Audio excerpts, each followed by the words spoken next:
The projector to make sure.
I don't know how to make it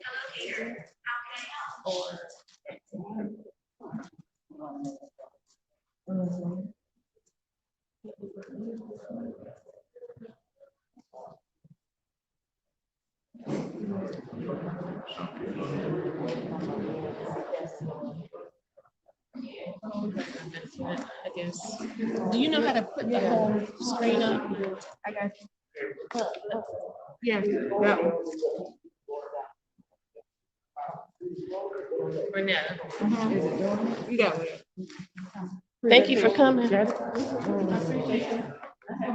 And can use the arrow keys to change it.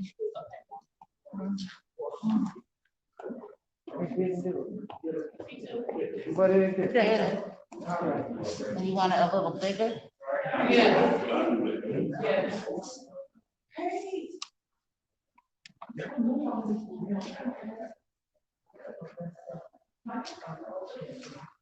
That better? That's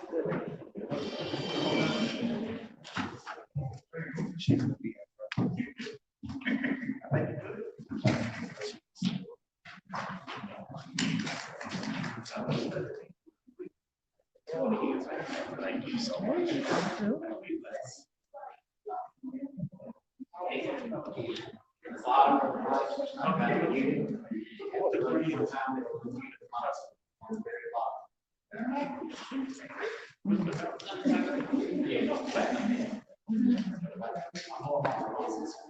All right, guys.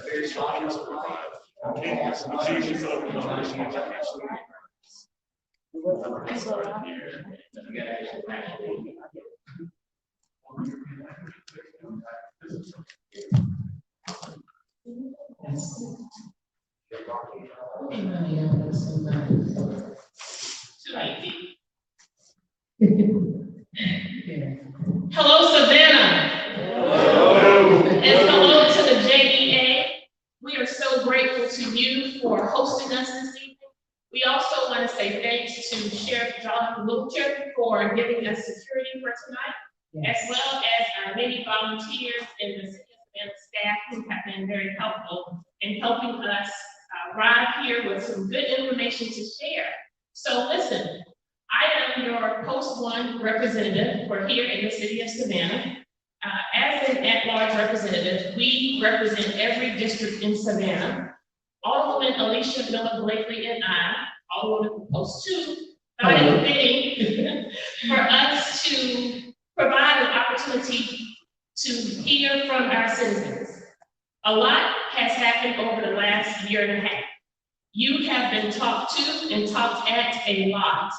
We want this platform to serve as a base for you to have us listen to you. At the arrival of our new city manager, it is fitting that we, as a collective community, come together and give him information related to the various interests that we have in our community in hopes of helping to shape his first 90, 100 days. 90 to 100 days.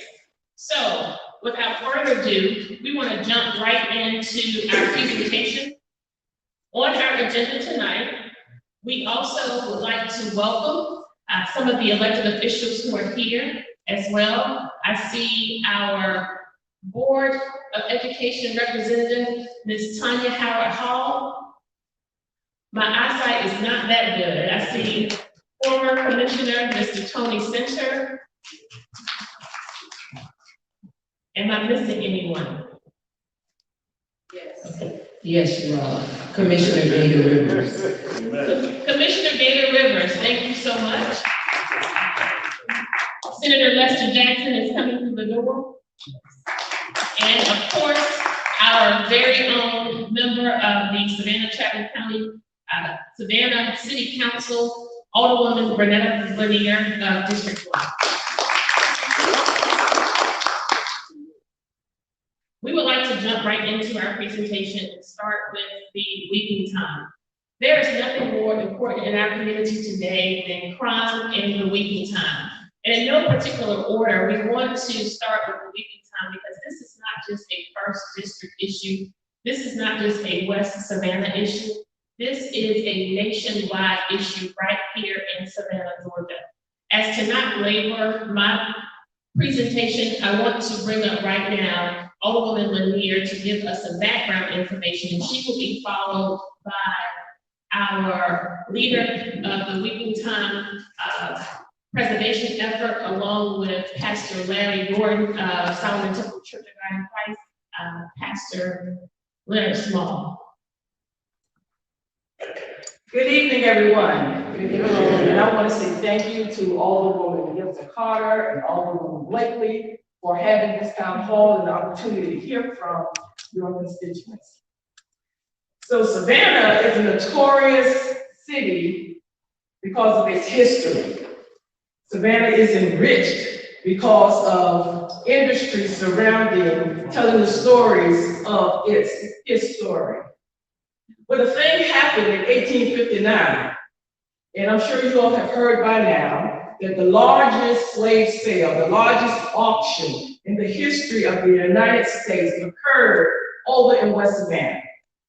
Now, at that time, it was the Royal Valley Plantation, where those neighborhoods sit today. And at the southern border of that plantation, there was a race course called the Ten Brook Race Course. And of course, there was this large illegal sale because so many things happened that day that had been deemed against the law. 1859, 162 years ago. 100 years before the year that I was born, in 1959. I know I'm telling on myself. But there are 7 generations of my family that have lived, at least living in the West Savannah area. Those 3 neighborhoods here are kindred, sister neighborhoods where kindreds settled that area after slavery when it became municipal farms and they were sharecroppers from the land of the city. And when they were so industrious in the area that they were able to save enough to purchase plots of land where we still reside in this day. Little did we know when we were children, Pastor Gordon, running around on that lot, running around West Savannah, playing in all of those areas, that we were living and playing and on this sacred property. For many reasons, and as we all know, that we weren't privy to knowing or being taught the history of the property. But we had an opportunity, the neighborhood presidents and the leadership of the area back in 2006, to be able to chronicle the history, to tell our story. There are so many that has gone untold until this time that we look forward to being able and having the opportunity to tell. But we got an opportunity to write a book along with Dr. Keever called The Lowlands, telling the story, the lowlands and the high roads. And during this time, we discovered the story of the weeping time. And from that time, we have commemorated what happened on that property that day, those 3 days. But we knew that we needed to do more because each year, the activities grew. More people heard about the weeping time story. More people ventured here to Savannah to be able to learn more and to see that property and go on to that property.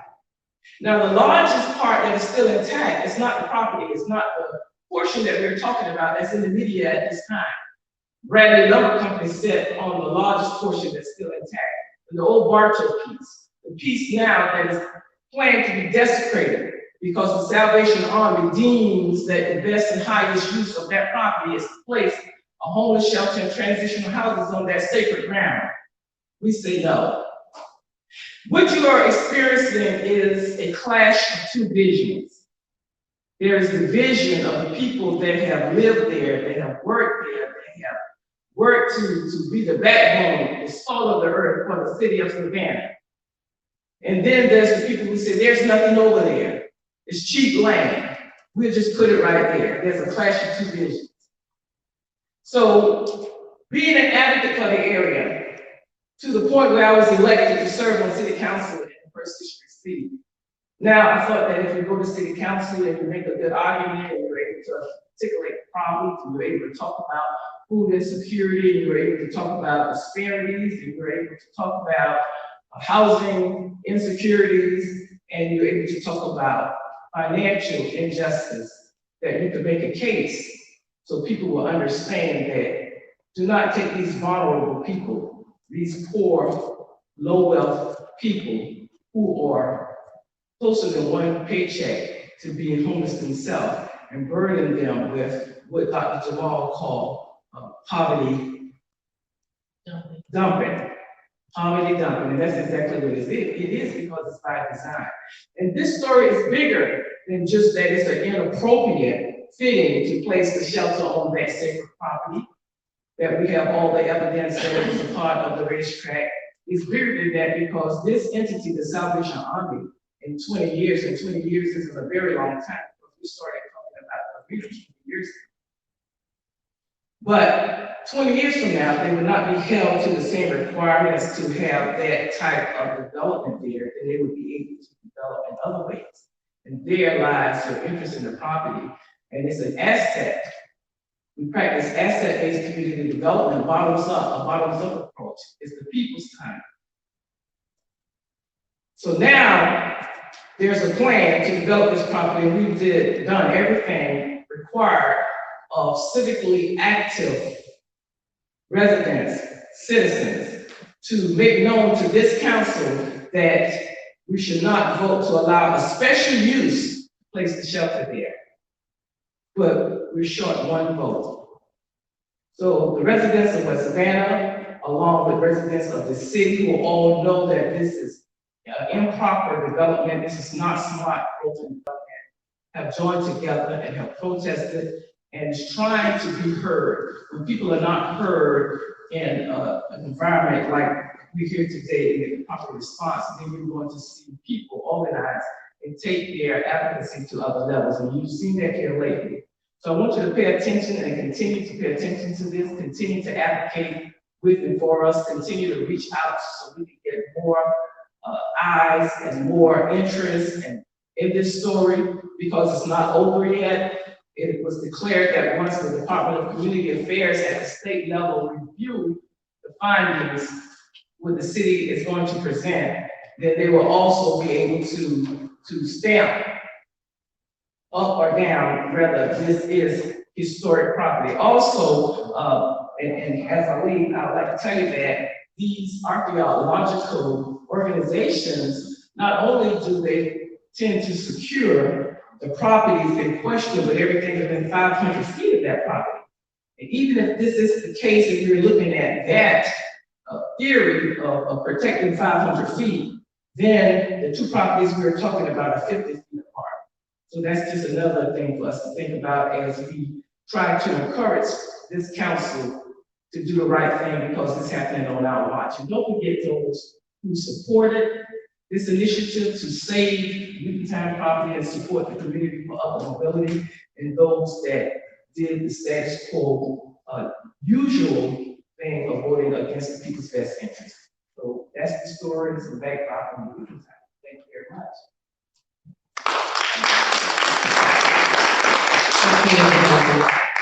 The next speaker you will hear from is a warrior for justice, equality, and fairness in this city. That is none other than the Reverend Dr. Leonard Smalls. And I gotta say this, if you've been, come on now, Reverend Smalls, if you've been paying attention to what's been happening in the city, as far as it relates to the weeping time and other issues and concerns, this is the man. I don't need to give him an introduction, because if you've been paying attention, and I pray that you being here tonight, you have been, that means you're interested in what's going on in our city. This is the man right here that can give you the gist of what's going on with the weeping time, along with Pastor Gordon over there at Solomon Temple Baptist Church. Thank you. Amen, amen. And good evening.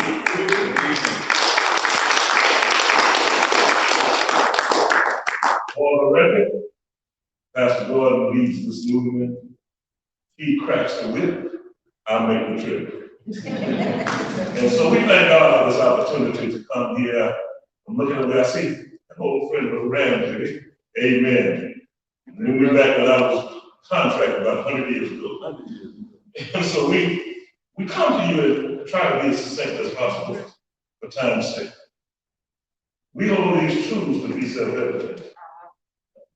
And that's what we wrote, that's what they said. They were not including everybody in that thought, but we don't hold them to it. And therefore the truth, according to my faith, says it will make you free. And I believe the truth will free this land for our future use, for our posterity, not just Black folk. That would be wrong. For all folk who ever go to any place to see examples of man's inhumanity to man, so as to remember and let the cry go out, never again. Well, we got a city council who's like first city, we have a city manager who's trying to hide the ball. And therefore, in the news, we had the story that it was all over. The man even got up and said, it's done. Awfully premature, because the study was supposed to go to the State Board of Preservation. Study didn't go to the State Board of Preservation. It went to the Department of Natural Resources. It went to an archaeologist. And the archaeologist, her only job was to check the method and credentials of those who did the study. It was not her job to say whether this was a property or not. It went somewhere where we were told it wasn't even going. So we were trying to find it at the Department of Community Affairs, where the city manager said it went. Last Tuesday or Wednesday, I just got tired. So I went there and found out, met a friend who graduated from Savannah High 10 years before me. Just happened to me, he opened some doors. I found out it wasn't even in the department that was supposed to review it. It went to a state archaeologist at the Department of Natural Resources. And so we set our findings there. For lack of time, we succinctly made our case that this was the Weeping Kind property. And since she could not make a ruling based on her job that this was the Weeping Kind property, she did respond with this letter next to us. Thank you for sending the supplemental information regarding the land located at 2305 Augusta Avenue. I very much appreciate your thoroughness and thoughtfulness. However, since the city of Savannah's proposed activity does not trigger any state or federal cultural resource protection laws at this time, my review and comments can only be directed at the archaeological methods as presented in the report. It is entirely up to the city of Savannah whether or not they choose to accept the findings of the report. and whether or not to proceed with their proposed redevelopment activity. If you have not already done so, and we did, I encourage you to submit this information to the city. Now hear this.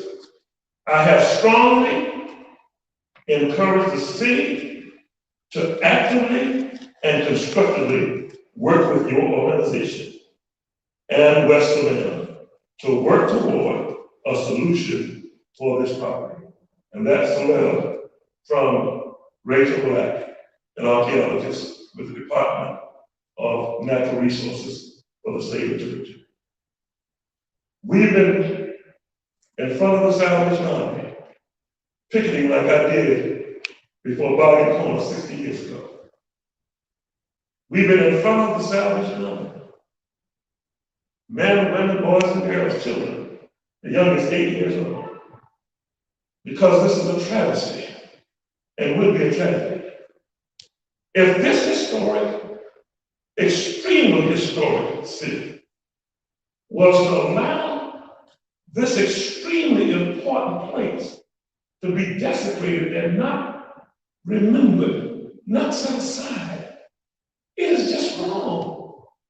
Especially, and I say this to our politicians, on your watch. Especially on your watch. This place is as important as Treblinka, or Auschwitz, Ground Zero. People will come from all over the world, like they do in Pearl Harbor, to build something on here, rather than make a place, a memorial, and memory, contemplation, and reflection. It is the same, and I know someone might take exception to this, but it would be the same, even though the Salvation Army is a good ministry. But it would be the same as building a shelter on Golgotha, or what some call Calvary. We cannot do this. It is wrong. We hold these truths to be self-evident. If we come to the conclusion as a city that this is not a place of the weeping time sale, with all the evidence to the contrary, then we would have adopted the idea that there exists a phenomenon called ultimate or alternate truth, alternate facts. We can't do that. Savannah can't do that. Georgia can't do that. America can't do that. Humankind can't do that. The weeping time property at 2305 Augusta Avenue is sacred ground. And even though the mayor said it's over now, they're not going to meet on it again, I've heard those statements before, but we're going to bring them back to the table. Because the approval that they sought, or should have sought, should have gone to the Department of Community Affairs, to the state preservationists. It's not been there yet. He said that was where it was going. It's not been there yet. How do you know, Pastor Paul? Because I spoke directly to the people who would get it. And one of them was the person who sent me to this black. Lastly, we've been lied to. Now I can say prevaricated. I can say we've been tricked to, or someone might have made a mistake in that thinking, but we were lied to. We were constantly told this was not the city of Savannah's property. Constantly. And I'm winding up with this. And so we sent a letter to HUD, Division 4. And they wrote me back a nice letter, put my name on it. And the letter said, in no uncertain terms, that Reverend Small, this land belongs to the city of Savannah. We quit claiming to them. Moreover, the quit claim took place in 2017 They said they've taken it to 2 separate offices and a legal team. And their conclusion was simple. The land belonged to the city of Savannah, and HUD, the Department of Housing and Urban Development, has nothing to do with it. After all this time of our mayor saying, the city has nothing to do with it. I rest my case.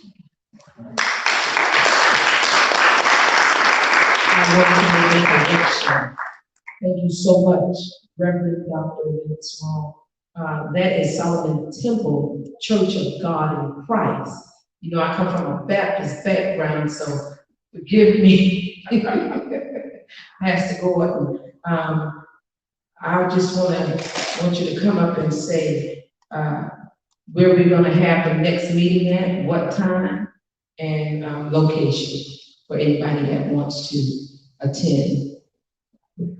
Thank you all very much, and thank Reverend Smalls, who I consider as a big brother in that same. Pastor Gordon, kind of remove your mask so they can understand. Thank you, and everybody. Notice, the first thing to notice is my height. Yes, one time I was going to be one of those G's. OG, Michael G, AFG, Dr. G, GG, or LL G. One day, my earliest efforts, I made a decision, and that's why this event is very important to me. I was converted as a Christian within the parameters of the weeping time. And 13 years old, that's always been my testimony, but I didn't know that this was the weeping time property. So I feel a personal affinity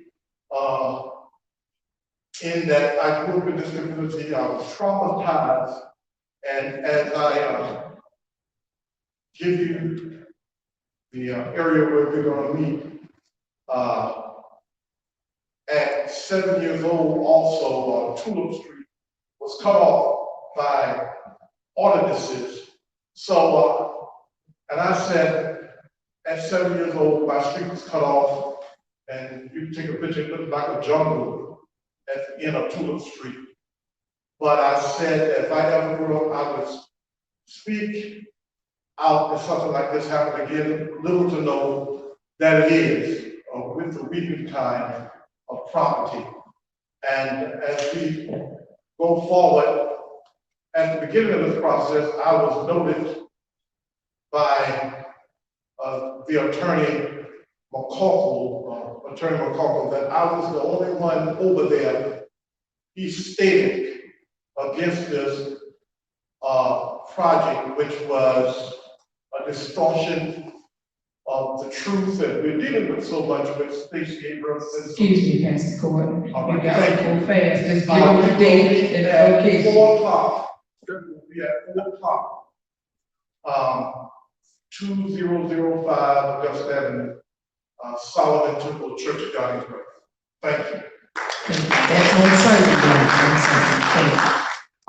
Okay, at this time, we'll have an overview of the fairground property. So what we are providing for you tonight is an overview of some of the most high-profile issues facing the city. And recently, beyond the arena, the Weeping Time property and the fairground have been pervasive on the minds and in the hearts of people in Savannah. And as we stated with the Weeping Time property, it is not relegated to just one district. These are citywide issues, and so is the same with the fairgrounds. You should know that the update related to the fairground property is that there are 3 proposals currently being considered. This will probably be the second largest project in the city of Savannah. Those 3 proposals are being evaluated by our city staff and the city manager. The requirements encompasses 10 points of area where these projects and proposals will be judged and evaluated. After they are evaluated, they will be submitted to the mayor and council for a vote. The original basis for the award will be based on the following: the use, the timetable, the scope of the project, the qualifications, experience, and background, as well as the capabilities of the developer, the economic and community benefit for the city as well as the residents, whether or not this project encompasses SBE and DBEs, that's small business enterprise and disadvantaged business enterprises, as well as giving consideration to our Savannah First project. Alderwoman Lanier, it would be nice to have those considerations so that we can tell what it is. Thank you. If you have any questions, you can contact the district representative, Alderwoman Dr. Estella Chavez. With regard to our millage rate, this is another issue and topic that has come up as of late. During the last council meeting, we voted on the during the first reading to have it remain the same. So what we want to inform the citizens of course, this is our intent to be fully transparent and to share with you not what our thoughts are or what we think we should do, but in listening to the citizens, we are driven by the voice of our constituents in terms of what they would have us to do. And so what we need you to know is that the millage rate is the amount of tax payable per dollar of the assessed value of your property. The mill rate is based on the mills. With regard to the figures represented for the amount per $1,000 of the assessed value of your property, which is used to calculate the amount of your property tax. Savannah's rate, while not the highest, is among the highest when compared to like communities in Georgia. These taxes pay for roads, schools, emergency services, parks, and festivals.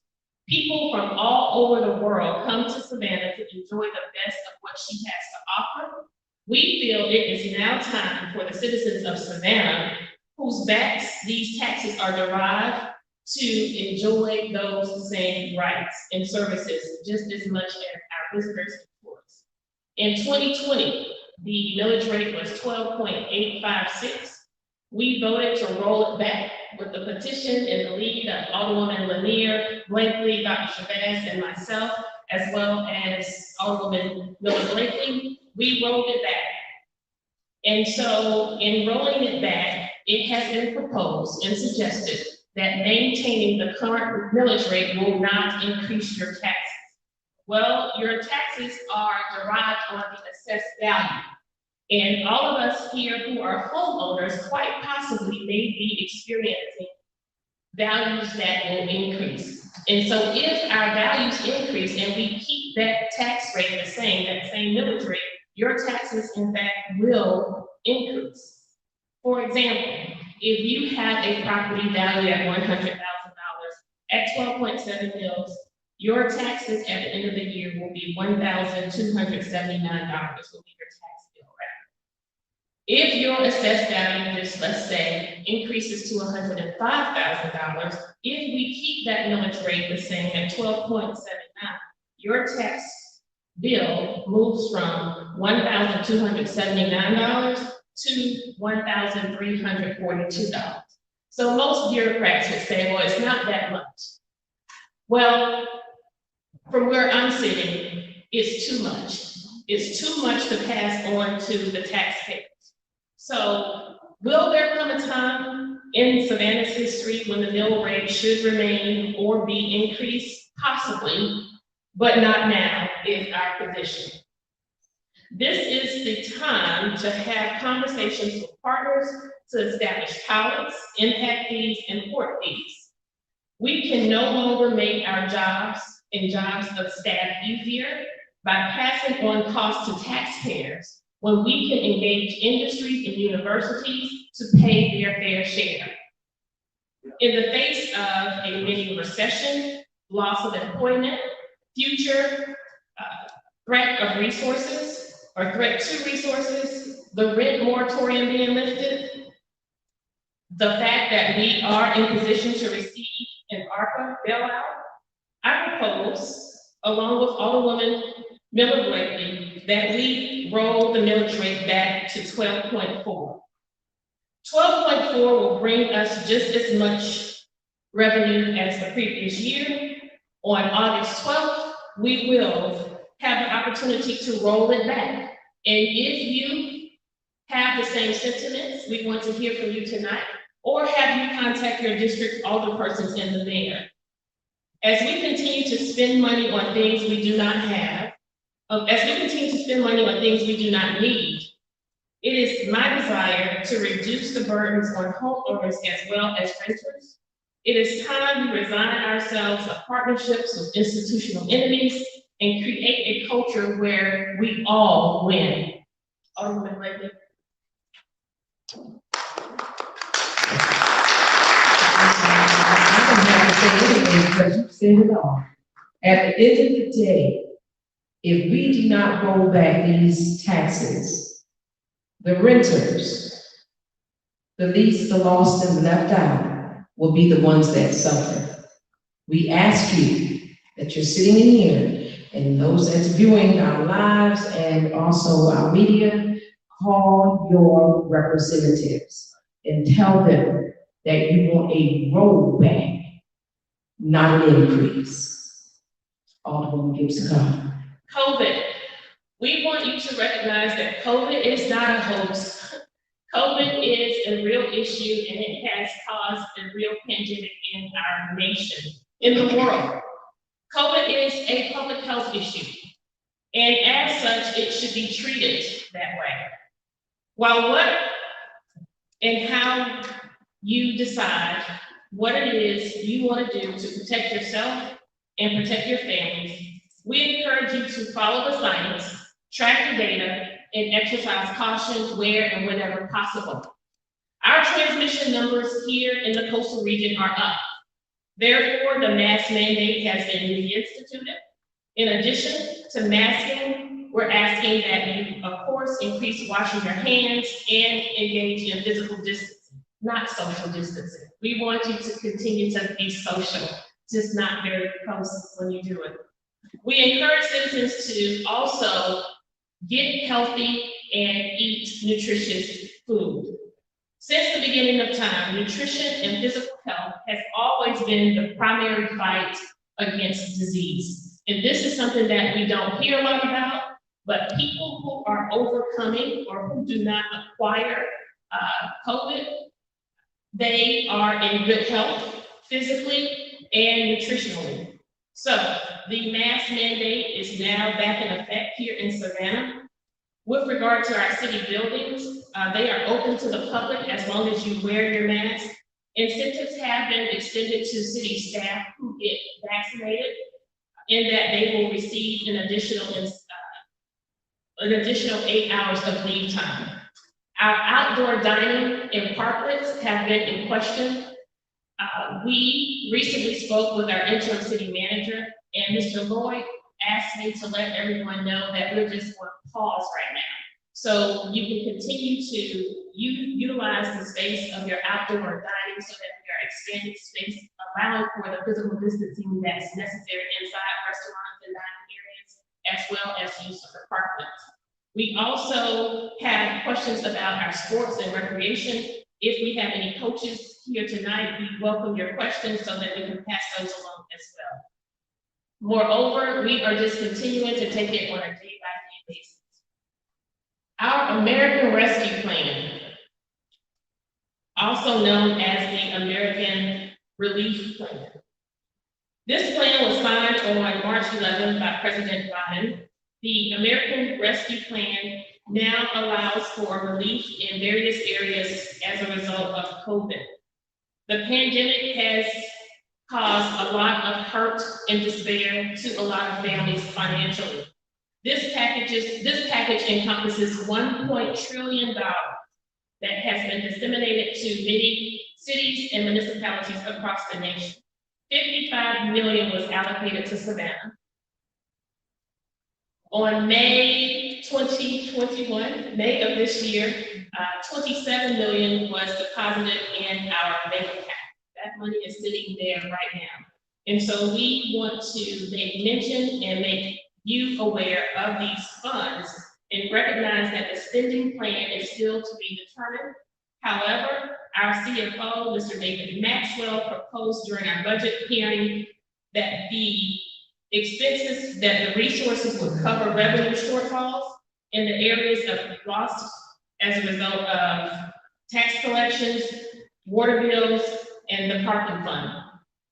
This all was caused by the pandemic, and as a result, we borrowed $10 million from our real estate fund to balance our general fund.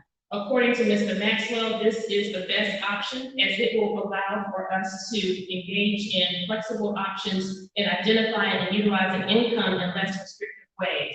So I actually favor this as long as we have a plan and as long as that plan is spelled out so that citizens and residents in our various districts have an opportunity to weigh in on what their needs are, as it also relates to what the greater needs of our community is.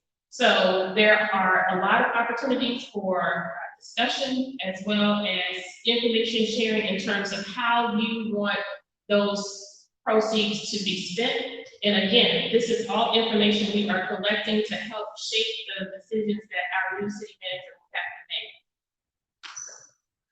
You should also, Go ahead. Also, I suggested at the budget meeting that with our water bill on the rise, our water bill expenses towards the city, that we need to do something to assist our constituents with those high water bills with that ARC money. So hopefully they will listen and help these constituents. Go ahead. so again, we want you to weigh in. We talk a lot about the city of Savannah because we work for the city of Savannah. As your Alderwoman, we have a lot of pride in the fact that we have created an opportunity to make our citizens feel like they are a part of the political process. And as such, we have educated you. We have helped you to understand and break down the governmental jargon. We've helped you recognize that spaces you didn't think you could go into and you didn't belong, that you actually own those spaces. And so with that said, we want you to know that the responsibility to you here in our community is not only relegated on the shoulders of the city of Savannah, but you have a county government and you have representatives from the state. And so with those ARPA funds, we want you to know as a resident of Chatham County has received $56 million, and I see Representative Commissioner Adot and Commissioner Rickers here, if I'm wrong, y'all correct me, but they have $56 million dedicated to Chatham County. They also have an additional $14 million in rent and utility resources as well. Your Board of Education, Ms. Tanya Howard, correct me if I'm wrong, $95 million to the Board of Education. And the state of Georgia, our governor has $4.8 billion. And these funds belong to you, Georgians, Savannah, and Chatham Countyans. And so we want you to take your rightful place in government and take ownership of these resources. We have an opportunity to improve the lives of our citizens. Not only do we have an opportunity to improve the lives of our citizens, we have an opportunity to do it with expedience. No more getting caught up into governmental red tape in terms of what we can and cannot do. So we need you to rise up and take your rightful place where these opportunities are concerned. Public safety. While crime trends are increasing across the nation, we here in Savannah are called to have a standard. And that standard is for greater expectations where our community is concerned. In an effort to combat some of the most pressing issues that we face, it is my hope in the face of rising crimes against persons to include homicide and gun violence. We do have some crimes that are trending down, and that's a good thing. But when you have people who are losing their lives on the streets of Savannah at the rate we are, it is a cause for alarm. And can we do something about it? Yes, we can. It is my hope that we will work more collaboratively with other municipalities, incorporate best practice strategies, and utilize pre-existing resources and partners to include our faith communities, youth athletic leagues, as well as our social and civic organizations. We currently have vacancies in our department, and it's always a challenge to get our administration to look at facts related to how many police officers do we actually have. do we actually need rather? We have 60 vacancies in our department right now. It's been stated that we have about 528 positions open in our police department. But we know with our population size, there still isn't enough dedicated police to our neighborhoods. We have to engage in community policing. One, to increase the morale, the trust level, as well as opportunity for intel in our communities. We must give consideration that Savannah police are not simply policing and providing services to Savannans. At some juncture, we have to have a strong, tough conversation and recognize that our police officers are responsive to tourists, to visitors, to commuters, and to people who just kind of travel in and out of Savannah. And until and unless we do that, we are going to always be strapped with not having enough police coverage. Alderwoman Blakely and I have been working tirelessly on council and behind the scenes to offer suggestions and recommendations as it relates to recruitment. Diversity is a huge issue in our department, as well as retention. These are all issues that not only help our citizens, but if we expect police officers to protect and serve us, we as leaders must protect and serve our police officers. There has never been a more challenging and difficult time to serve in law enforcement than right now. We uphold our police officers and we honor them when they are doing their jobs, doing it ethically and responsibly.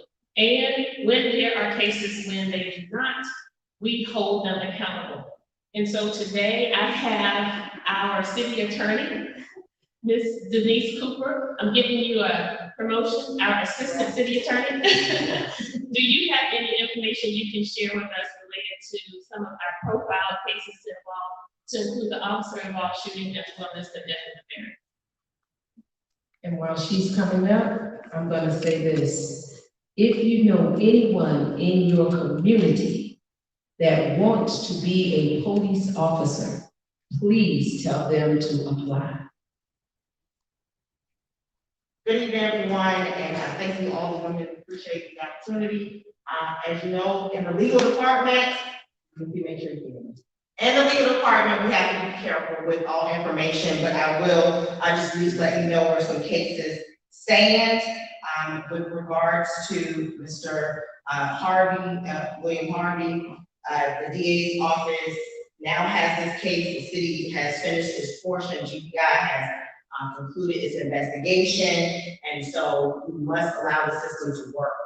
And then in the officer involved shooting, Mr. Mincy, again, condolences certainly to the families. We want to ensure that we are paying attention to that, but we also have to follow our legal parameters. The GBI is still in the process of investigating this, so we have to allow the work. I know some of you may have seen the article that recently came out, and so the DA's office is now stepping in and moving forward that process. So we just ask that you stay in touch, certainly stay in touch with your leaders and your community advocates to stay engaged, and I'm sure that all those departments will provide information. If there are any specific questions, I will attempt to answer.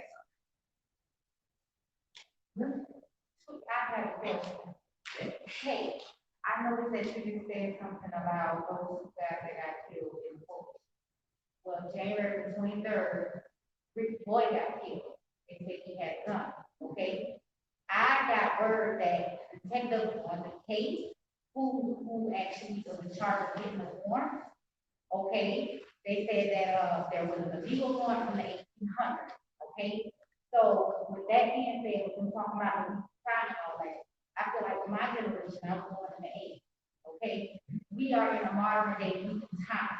So how will, with what happened to Ricky Boyd, it was swept underneath the rug, a lot of higher ups helped cover that up because the people involved were kids, like they were children, like I'm an adult underneath Greg McConnell, prime example. Okay, so if you got Noah Abrams, who is my age, of course, but I'm a child of the right? Well, if you got those type of people that are higher up that help cover it up, how can we bring up those type of cases that have already we've already been killed by the police, okay?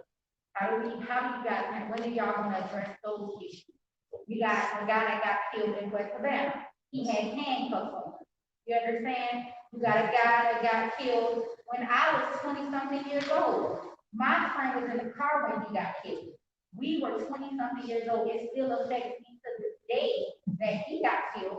We saw the higher ups of another culture stick together, unlike our culture, and actually get this officer off.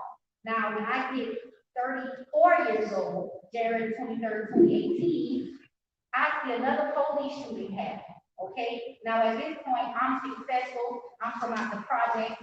My father was killed in Pitch Village. My mama was mentally ill by the time I was 12 years old. So I was in a depressed and an oppressed situation. Do you understand? However, here it goes, I see higher up. I see Mrs. Meg Heathfield. You understand? And I live in a suburban area. My mom got us out, my mom and my stepdad got us out the project. So they changed it. Not in the low poverty area, it came inside the suburban area at the time, Savannah Police Department, okay? We converted that same day. However, they killed another guy. We got all the higher up covering it up. Today, I got a text from a major, you understand, that confirmed some information about ATL dropping a gun out there. So if you got one police officer working for several agencies, and they're out there, and the rumor hits, hey, somebody dropped a gun out there. With the same person dropped a gun working for ATL. So when are you guys gonna look into those other cases? Because that's all the questions I had to say. You don't just say that. Because when are they gonna look into those other cases? Well, first, I want to commend you for your articulation of your history and your exposure. And so your first step is what you're doing here. You have the persons in place. The city's legal department do not handle those cases. And so you go to the district attorney's office. We do not have the chief here. That would be another entity that you connect with. And so when you have that information, you have to share your voice. And you're doing that right now. You have to engage with the individuals. And it takes all of us coming together to end all the systemic racism and issues that combat all of our communities for everyone. So I encourage you just to get to your leaders, to advocate the new information you have. The DA's office, I'm sure, is open to hear that information. And so you must fight and keep sharing what you know. Okay? When does the fighting stop? Like, you gotta consistently fight. Yeah, Okay, because you're live and people want to see it. Like, it's interesting what's really going on. right. What's your name, ma'am? What's your name? My name's Khadijah Flanagan. I'm Ricky Boyd's aunt. Okay, thank you so much for your voice and giving voice to that situation. Thank you, Attorney Cooper, for being here tonight. We are going to get your information. If you all would get her information, please. And you all have cards at your seat. If you would complete the cards with your name and your address as well as your phone number so that we know what districts you represent. The difference is the higher ups are different. We are the higher ups now. And so it would be my hope that those higher ups in those departments you named have changed. And with us, in your voice, we will walk beside you and look for those answers and demand accountability. And you have our voice on that tonight. Thank you for sharing. Okay. Now we are going to move to open the floor to more questions. We, as you know, and as stated rather, have a new city manager, Mr. Jay Melder. He will be starting in September. And we are looking for Mr. Melder, not to necessarily come in and save the day, but we are certainly looking for a new day. Mr. Melder is a very highly qualified professional with impressive credentials and experience. It is our hope that Mr. Melder will be arriving in Savannah looking to build upon those credentials and that experience in a positive way that will be favorable not only for Savannah, but most importantly for her staff. While some may see and view his arrival as an outsider, a disadvantage, from where we are sitting, we see that fresh perspective as just what we need here in Savannah. We are hopeful that this individual will come in and take advantage of all of the resources and the tools that Savannah has to make her the great city that she should be for her residents. So now, as we promised, we do not want to simply have this meeting to talk to you and at you, but we want to listen to you. And so we have some note takers who will be taking information down as we go through the questions and hear from you. We also want to recognize that issues are very wide in scope and spectrum with regard to what's on the minds of people. We have been contacted on issues from everything to crime, homelessness, affordable housing, environmental issues, horses and carriages downtown, recreation, tourism, recycling, and community programs. Yours may be a part of this, or it may not have been named. But right now, we want to listen to you. We have 2 floors on the mic, and Alderwoman Blakely will help usher you into your questions. Thank you. First question is from Carrie Smith. Yes, ma'am. Thank you. I am biking this week because I'm in between getting a new car, and Sundays the bus routes are limited, and I rode my bike along the sidewalk on Victory Drive from Big Lot, and I was followed by a man in a white van when I got to the waters, and I posted it online, and I know that you can actually make a crime report, a police report online, but there was no section for people being followed. And as a woman, I see that other men were not being followed, but this man was in a white van, and I've noticed that there have been a mystery of people being kidnapped in the community over the last year, and I'm just wondering what can we do to offer a crisis line? I know that we have the Human Trafficking Coalition, but how can we connect the police and make this a bigger issue? Because I'll be 40 this year. I don't have to kind of work around it and deal with it and call 911. But for a first-time student or somebody, I'm just wondering what we can do. Well, I think it starts with awareness and education, and you bringing it to our attention tonight is certainly fitting. School starts tomorrow. And so we know that we have a lot of walkers and a lot of children who often walk alone to and from school. And so this is a great time to increase awareness, and we will contact the police department, contact our police chief, and ask if there are any safety measures that we may not know of and can't speak to tonight. But certainly, we appreciate you bringing that up. Thank you. And we also want to let people know, this is just from my personal work, young girls are going off to college, young men are going off to college, some for the very first time. 1 in 4 females before she graduates from college will experience some level of sexual assault or rape. And so we ask that parents engage in self-defense classes as well as information and education related to those offenses. But more and most importantly, we ask that parents of boys have conversations with their young men about what a healthy relationship is and what it isn't, and understand the law as it relates to rape with regard to the Georgia State statute. Thank you. I'm Tony Sender. I just want to follow up on what Carrie said and suggest, I know Monty Boyd, that we start installing cameras outdoors. When people walking outdoors, they have no right to privacy during the public. And we have a lot on our doorsteps now for reporting crime. But I'd like to see some other places, particularly for Sykes Park and other areas. We have had the conversation about cameras as well as shot spotters, and we know that those are in locations that are not very inclusive of our entire community, so we will continue to advocate for such as well as lights.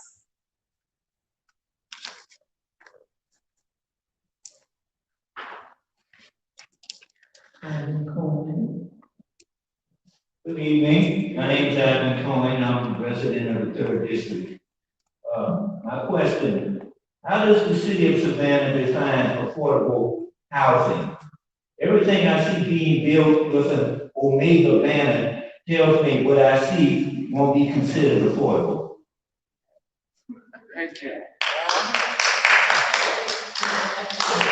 Well, you want me to answer that? A couple of years ago, myself along with Alderwoman Lanier went to a meeting that was held by our housing authority. And they said that they were going to get away from the term low income. And they were going to go to moderate income or workforce housing. The trends are changing. The trends are changing in our national government, and they're changing in our state and now actually locally. They're getting away from affordable, well, not affordable, but moderate, low income, and they're going to affordable workforce. And the affordable part is based on your income. I've asked about a rent moratorium, not moratorium, what is it called? The rent cap. And I was told that we can't do that in Savannah. So this is something that we're going to continue to work on. We're going to continue to fight so that we can definitely have affordable housing. Now, the city does have, I believe, $10 million appropriated for housing, but it's something that we're going to continue to work on. Alderwoman Gibson-Carter. In looking at what we deem as affordable housing for Savannah, we of course have to give consideration to the housing market.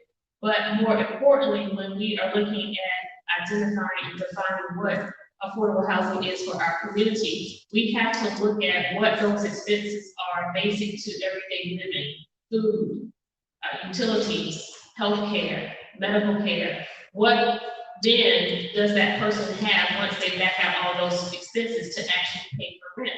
And then we further have to look at what wages people are earning. And so when we put together those formulas, we see here in Savannah, we have an affordable housing crisis. When the average wage that individuals who work here in Savannah, approximately 30% of our population work within our hospitality industry. Those individuals make under $12 an hour. Yes. Under $12 an hour. And when we match that with having to back out those basic expenses consistent to food, utilities, medical care, health services, childcare, how affordable is affordable housing? So what is it in understanding the definition when we truly need to get the formula right? Also, tell them, Alderwoman Gibson-Carter, where Savannah ranks in the state as it relates to resources.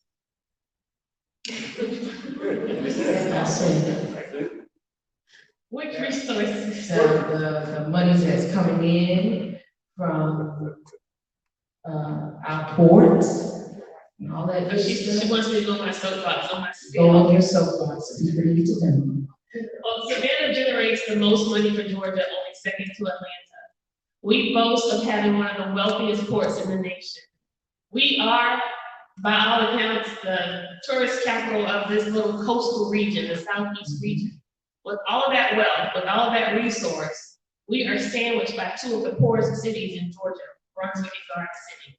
And we are quickly creeping up on nearly 3 times the national average of poverty. And so again, we gotta figure the formula out. We can do better, Savannah. Yes, sir. Thank you, Alderwomen. Thank you. Blakely and Carter.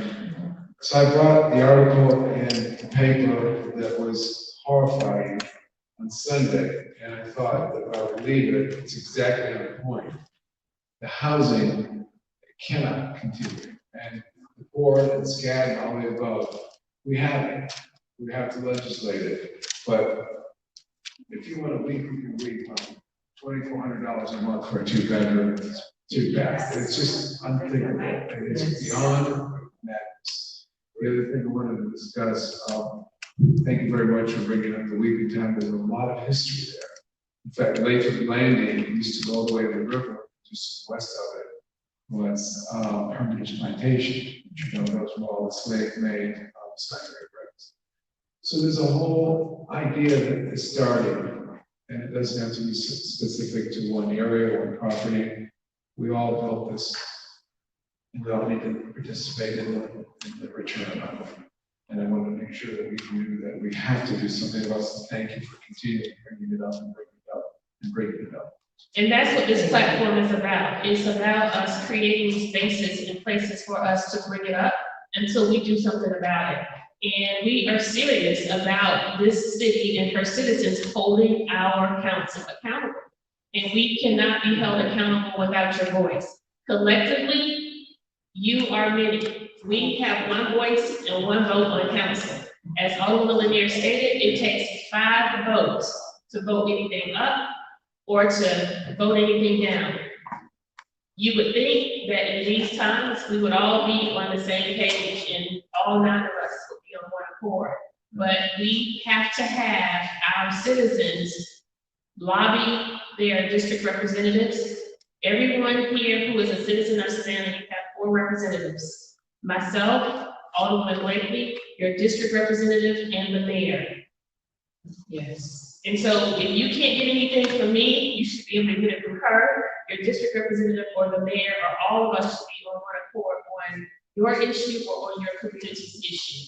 And that's the privilege of being a Savannah. The extra added benefit is you are also a Chatham Countyan. And so you have your county representative and your county commissioner as well. So you all have some heavy weight.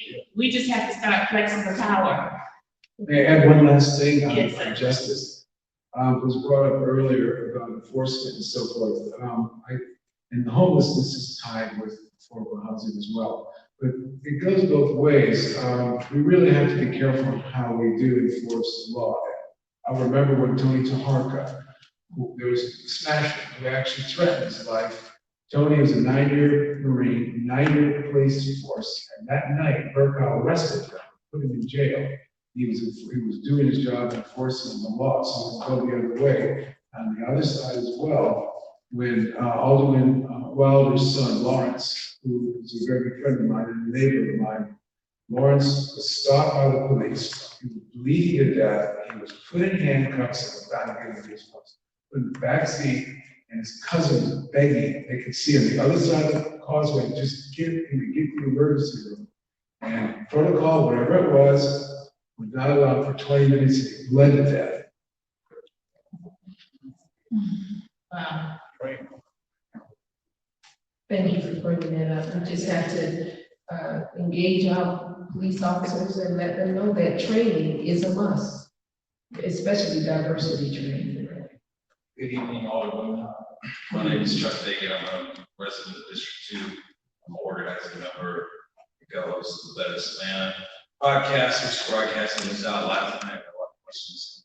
But I want to connect the tax increase to affordable housing because there's a word that's very popular, get thrown around politically, a word is called gentrification, right? That's both the market force and the social force, right? Capital is always going to look for cheap assets with a high return, and we know that that's going to generally impact disproportionately lower socioeconomic neighborhoods. You look at the taxes you guys are about to vote on, you know, about 50, by the way, I did try to talk about this at a public hearing you guys had, but wait a long time to be able to speak to it, so I appreciate you guys holding this town hall. But I was explaining at the public hearing that, you know, about 45 to 50% of that new revenue coming in off the digest is from new construction, right? Everybody knows that town's going up, some new hotel going up every year. Some of that money is just new money on the tax base, but about half of that money, you know, is coming from non-Stevens Day property owners, right? So what's a non-Stevens Day property owner? That's anybody who owns commercial property or owns property for the purposes of renting it out, right? So when we say that this tax is going to be passed on, it's not going to be passed on evenly. When the city manager who's now retired responded to me at that meeting, he said, well, it's only a 2% across the board tax increase. Well, that's digest-wide, that's citywide. It's 2% more revenue coming citywide. But what that's going to do is it's going to impact specifically areas that are transitioning. So if you live on the edges of Starland, Thomas Square neighborhood, edges of Victorian district, anywhere within 4 miles of the arena development, right? You know, if you're living in a property that does not have a Stevens Day exemption filed on it because you don't own it, the taxes are going to go up substantially on those types of properties, not 2%. In most cases, 20, 30, 40. I have talked to developers who have properties getting ready to flip that are seeing 60 to 80% tax increases on their bills because they don't have a Stevens Day exemption. That money is going to be paid by somebody. And so when I look at that impact, you know, versus, you know, 500 homes in the last 10 years being developed by the Community Housing Association, I'm just not seeing kind of like a balanced approach. And so I'm hoping that maybe there's some movement amongst your colleagues, so see a mid-level rollback that, you know, shows some concern about some of the rent increases going in the transitioning neighborhoods. Do you guys have any thoughts about that? Yes, and that's why our position is what it is. We want to give the people something. We want to give Savannah something to hold on to. Right now, what we are facing is a bleak scenario on all levels here in our city, socially, economically, health-wise. We need an added hope. And giving our citizens an opportunity to feel like your officials are listening to you, this is just one of the things that we can do as a start. The second thing we can do is we can do right by the funds that are coming from the American Relief Act. We know what the CARES Act fund did and didn't do for Savannahans. When $2.9 million was allocated to Savannah, and 1.2 million of those dollars were released to local businesses, it didn't have much inclusion in those allocations. We didn't see a lot of diversity and fairness in those allocations. We want to right those wrongs. That is by design. Go ahead. You know, I told you I'll be interviewing while you talking. So we want to right those wrongs, and we can start with basic decisions like this. Thank you. We have about 15 more minutes, and we want to use them all up on you. And so no question is too big or too small. We regret that we do not have city staff to provide assistance, so we are a little bit fragmented here tonight. But this provides a lot of opportunity for you to just let your voice be heard, speak it out into the airways, and we will definitely respond to you tonight in real time. Or if we cannot answer the question, we will get back with you. Good evening, good morning. With you all being in the process of hiring our new city manager, do you feel that he would be open to a listening session or a town hall from the people? That he would be able to hear directly from us that what we would like to see with these funds before he gets so comfortable maybe in his new position? I would say a resounding yes, and better than that, during our interview with Mr. Melder, he acknowledged that he intends to come to the neighborhoods. He wants to come and be a part of our neighborhood associations and any of your social and civic groups that you have. I think that's the best way to connect with him as well. So yes.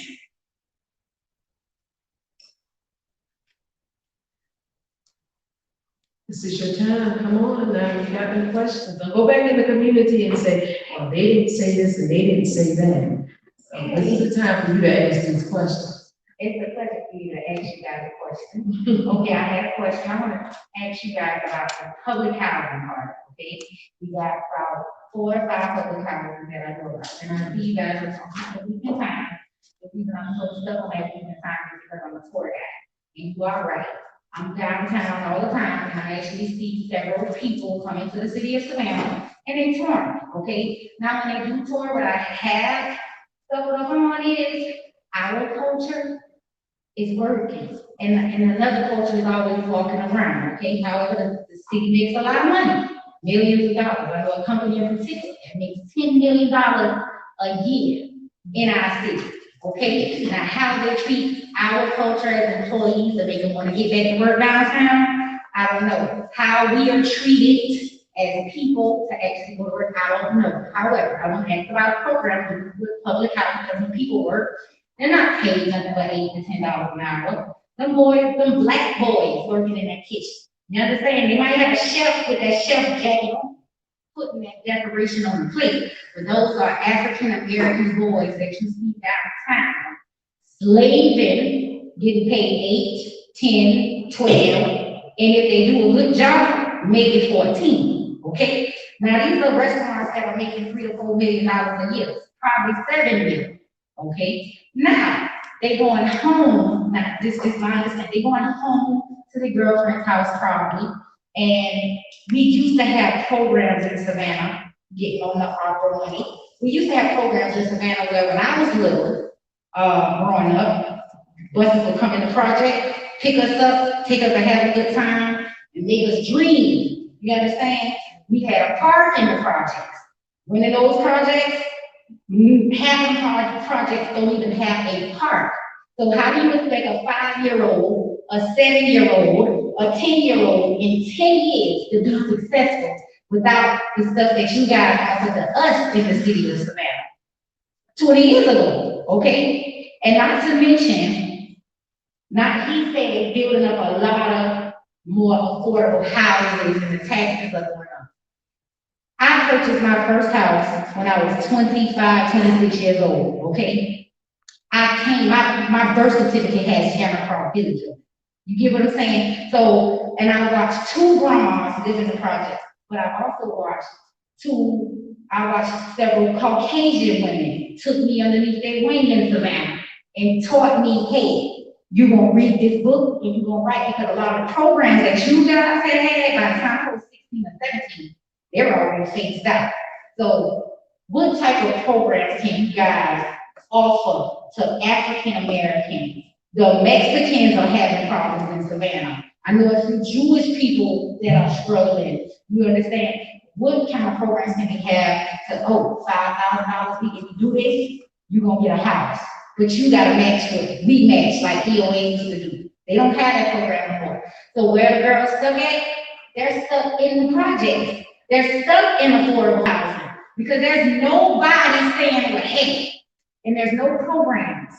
And like me growing up, if that white lady or that white man or that black lady went to the church who prayed to the good Lord every day that he took me to her side, I probably would have been hanging out in the project, 17 million kids, you get what I'm saying? But those programs that we had back in the day, they made wait. I'm doing okay, you understand? I moved to Caton Home when I was 18, left Caton Home when I was 21, opened up my first business. I came from the project, like I said, my daddy was killed, so what can they get? What can they get? What can they use that money at to put those funds where it can benefit them in the long run, is what I'm trying to say. Yeah, I can go apply for food stamps or welfare, I'm gonna get 24/5 years. But where can that money be invested at where in 20 years, it really paid off for Savannah? You really got girls buying houses. They ride around with new cars already, but everybody, a car depreciates. The minute you drive off the lot, where can this money go at so where in the future, Savannah can expand, employees, black men are getting paid more, they're helping their women in the household, they're in the household with their kids because they're not fussed at all the time because the money not coming in. Who got the money? It's in the land. It's Wilmington Island, but we don't got it in our black communities. You understand? And like you said, the ones when I bought a house, my house was $60,000 up. So that means my taxes that I have to pay are high. I'm a single parent. So how am I gonna be able to do that if that tax rate rise? If there's no programs sitting around motivating people. And I consider myself completely the American dream. Because what?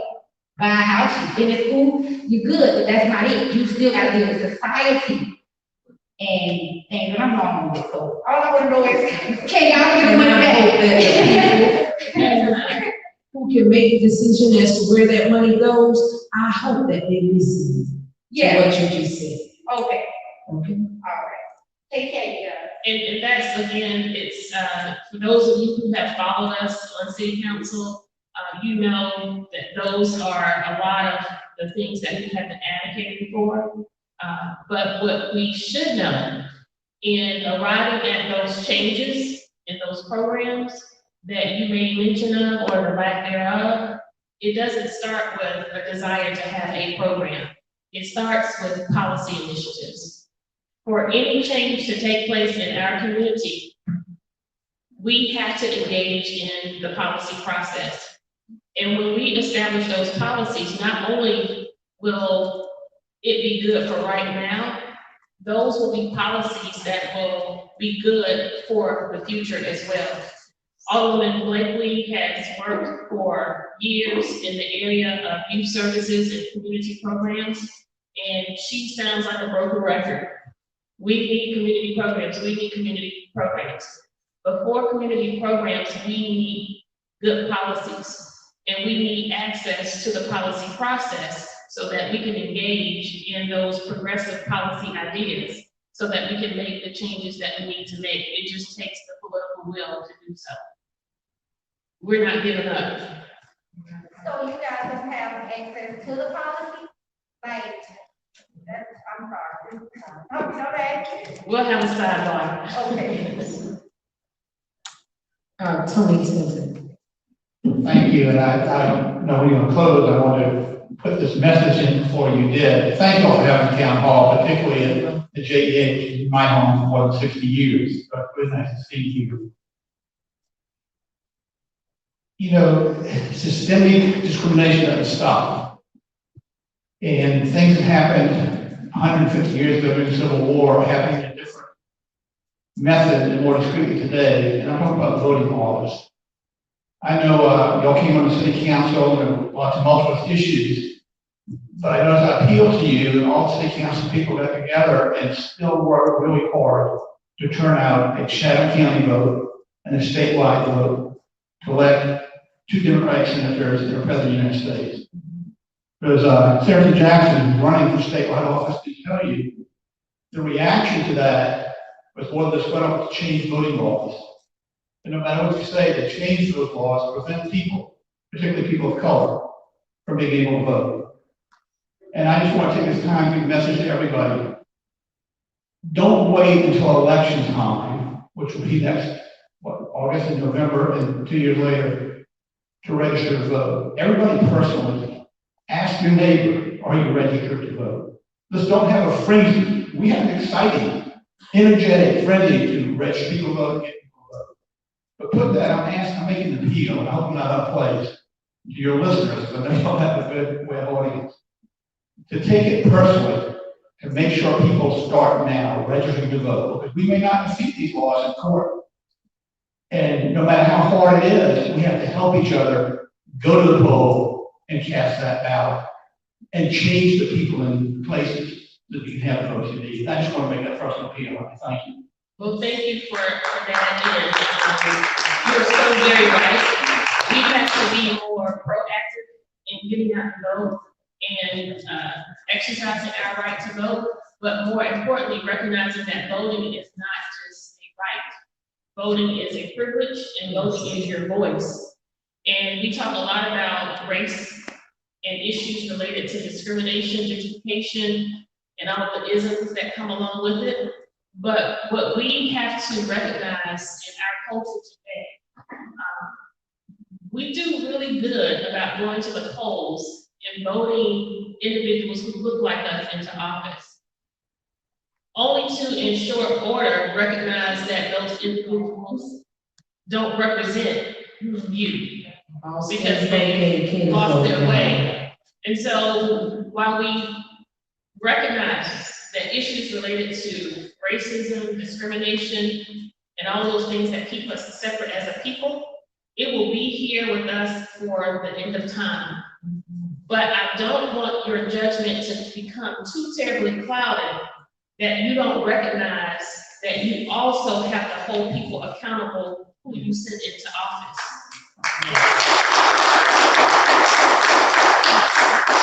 So we have racism, we have classism, but we also have elitism.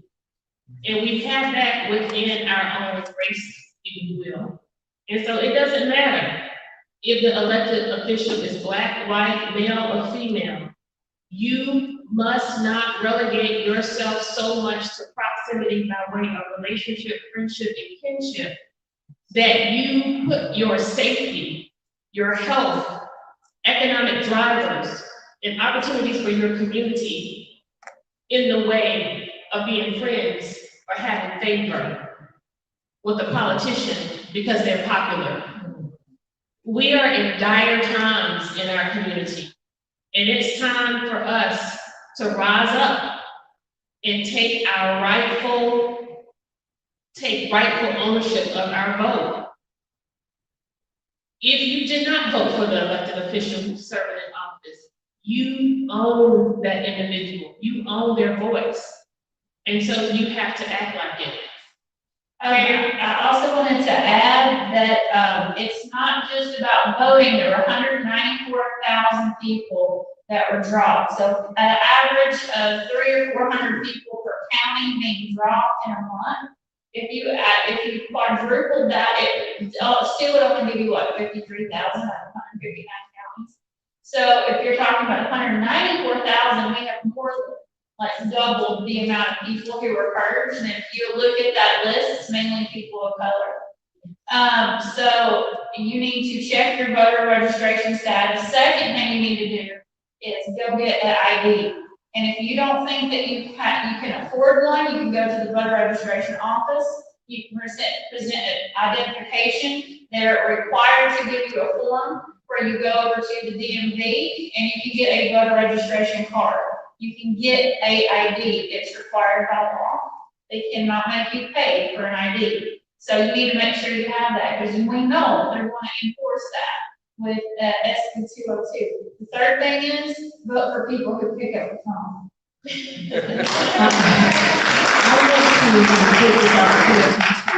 And Tony Center and Carrie Smith for the great work that they do as it relates to voting. Thank y'all so much. Senator Lester Jackson. Yes, thank you, ladies. Thank you for this great town hall meeting. One other issue that's coming up is That reinforcement. young man was next, Senator Jackson. But come on back. Can we allow him to speak, sir, if you don't mind? Thank you so much. Go ahead, Mr. Jackson. Another issue that's going to come up is reinforcement.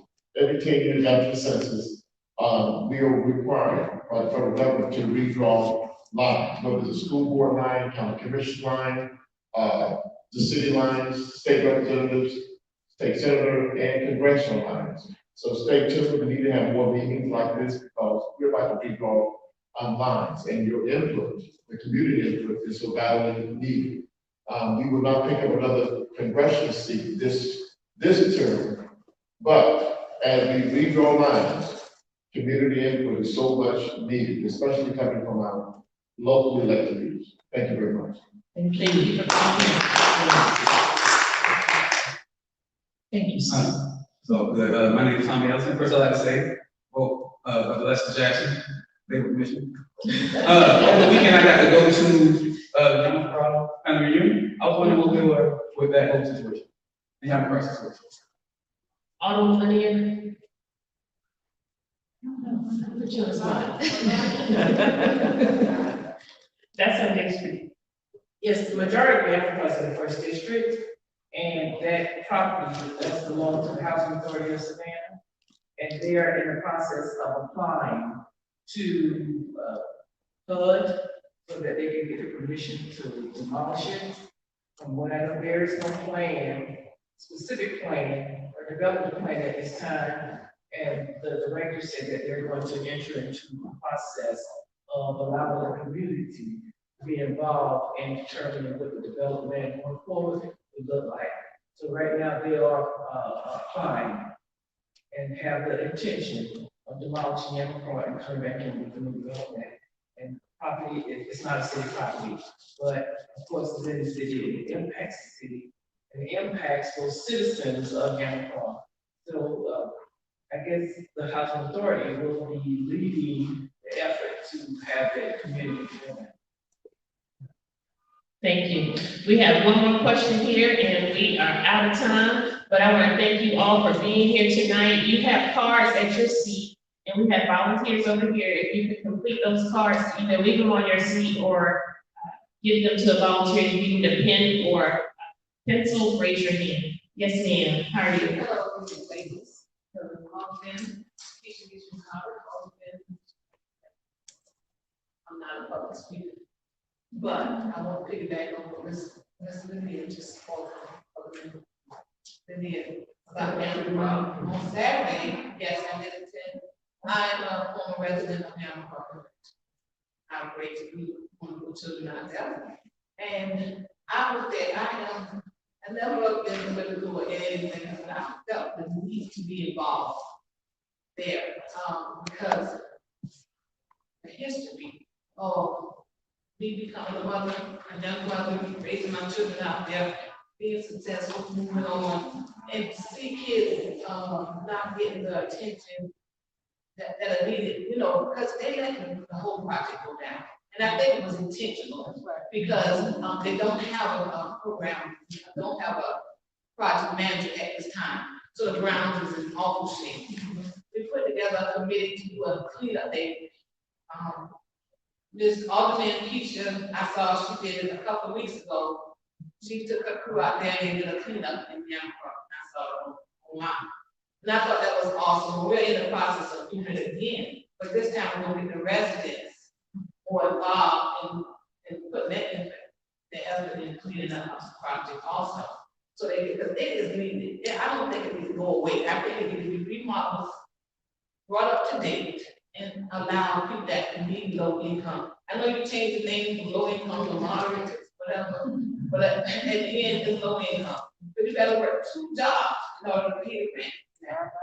To make ends meet. So, I mean, changing the name is not changing the money. So, I mean, this thing, I appreciate you all taking this time to listen to this. We have a petition going out. We have right now, we have about 2,000 already going to DCA. Well, those ladies at that table behind you, if you connect with them, they are very engaged, mobilized, and connected to people who you can speak with at higher levels in here in Savannah, and also reach out to your district representative, Alderwoman Lanier, and she can provide more information to you as well. And we'd be happy to have a sidebar with you. Yes. So thank you for coming out tonight. Listen, you all have been great. We appreciate all the elected officials. If you would all stand so people know who you are on your way out. We want to thank you for being here tonight. All of the citizens who are engaged and plugged into our weekly shows, stay with us. For those of you who have questions out on our Facebook pages, we will try to respond to those questions through Better Savannah and ATR, as well as For Us By Us and Candid Kesha.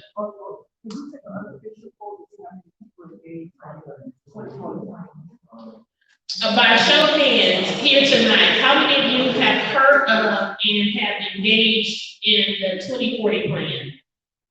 Anybody? We have 2 people on the here. 2 out of about 60 people.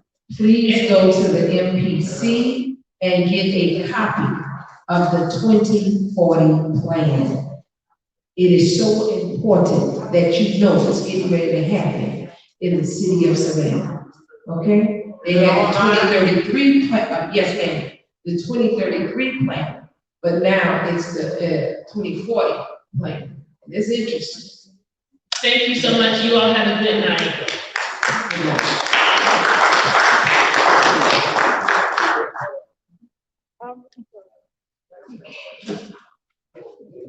Thank you all, women. You made history tonight. You were sworn in. You did make history every time.